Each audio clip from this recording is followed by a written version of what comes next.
നമുക്ക് പോപ്പോയ് എന്ന് പറയുന്ന പ്രോജക്റ്റിനെ കുറിച്ച് കൂടുതൽ മനസ്സിലാക്കാം. അപ്പോൾ സൈറ്റ് ഓപ്പൺ ചെയ്ത് കഴിഞ്ഞെന്ന് വെച്ചാൽ നമുക്ക് ഡാഷ്ബോർഡ് താഴെ നോക്കിക്കഴിഞ്ഞാൽ dashboard buy NFT withdraw my team എന്ന് പറഞ്ഞാൽ ഇത്രയും ഡീറ്റെയിൽസാണ് നമുക്ക് കിട്ടുക. അപ്പോൾ അതിൽ നമുക്ക് ബൈ NFT പോയി കഴിഞ്ഞെന്ന് വെച്ചാൽ $501 മുതൽ $1500 വരെ 1.25% ഡെയിലി കിട്ടും. $50 തൊട്ടിട്ട് $500 വരെ 1%, $501 തൊട്ടിട്ട് $1500 വരെ 1.25%, 1501 തൊട്ടിട്ട് 2500 വരെ 1.75%, 2500 തൊട്ടിട്ട് മുകളിലേക്ക് നമുക്ക് 2%. ഇങ്ങനെയാണ് ഇതിൻ്റെ ഡെയിലി റിട്ടേൺ വരുന്നത്. നമുക്ക് ഡെയിലി രാവിലെ 5 മണിക്ക് ശേഷം നമുക്ക് ബൈ ചെയ്യണം. ഓട്ടോസ് എല്ലായിരിക്കും ഉണ്ടായിരിക്കുന്നത്. അപ്പോൾ $50 തൊട്ടിട്ട് $500 വരെയുള്ള NFT എടുത്തു കഴിഞ്ഞെന്ന് വെച്ചാൽ പല റേറ്റിലുള്ള NFTകൾ നമുക്ക് കാണാൻ പറ്റും. ഇപ്പോൾ $133 $181, $127. അപ്പോൾ നിങ്ങൾ എത്ര എമൗണ്ടാണോ കയറ്റുന്നത് അതിൻ്റെ നിയറസ്റ്റ് വരുന്ന NFT വാങ്ങുക.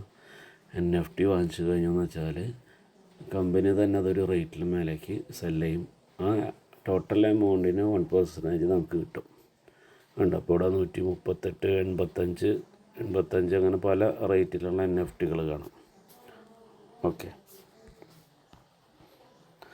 അപ്പോൾ എത്ര എമൗണ്ടാണ് നമ്മൾ കയറ്റിയത് അതിൻ്റെ നിയറസ്റ്റ് ആയിട്ടുള്ള NFT ബൈ ചെയ്യാൻ പറ്റും. ആ ബൈ ചെയ്ത NFTയുടെ 1% കിട്ടും.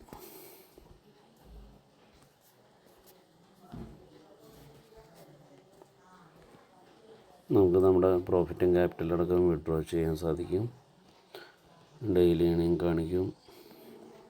ഒരു 1.41%. അങ്ങനെ പല രീതിയിൽ നമുക്ക് ഈ NFTയുടെ ഡീറ്റെയിൽസ് നമുക്ക് കിട്ടും. ഓക്കെ. ഇവിടെ $2500 NFT ഉണ്ട്, $1500 ഉണ്ട്.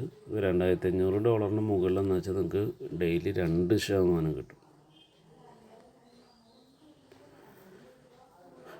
നമ്മളെത്ര NFT ഹോൾഡ് ചെയ്യുന്നുണ്ട്, NFTയുടെ ട്രാൻസാക്ഷൻ ഹിസ്റ്ററി ഉണ്ടോ.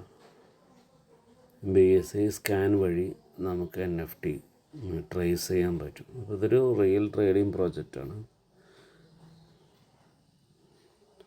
ഒരു അഡീഷണൽ വരുമാനം ആഗ്രഹിക്കുന്ന വ്യക്തികൾക്ക് പോപ്പോയ് എന്ന് പറയുന്ന NFT ട്രേഡിംഗ് ചെയ്ത് ഡെയിലി 1% to 2% ലാഭം എടുക്കാം. Okay, thank you.